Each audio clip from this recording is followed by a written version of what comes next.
Daily. Taste the Daily.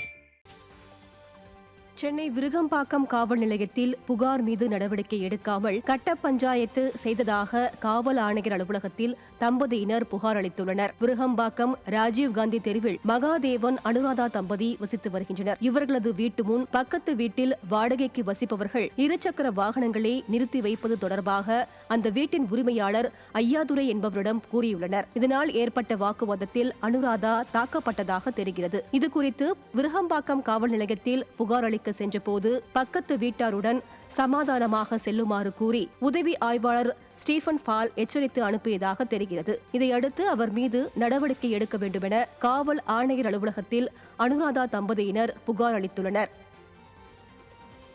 Cuddalore மாவட்டம் விருத்தாச்சலம் அருகே பாசன வாய்க்கால் தூர்ந்த நிலையில் கண்டு கொள்ளாத ஸ்டாலின் அரசிற்கு விவசாயிகள் மத்தியில் கடும் கண்டனம் எழுந்துள்ளது. விஜய மாநகரம் பெரிய வடவாடி பகுதியில் உள்ள 2 பெரிய பாசன ஏரிகளுக்கு அப்பகுதி பாசன வாய்க்கால் மூலமாக நீர்வரத்து இருந்து வந்தது. இந்நிலையில் விவசாய விரோத விடிய அரசால் அந்த வாய்க்கால் கடந்த 4 ஆண்டுகளாக பராமரிப்பு இன்றி விடப்பட்டது.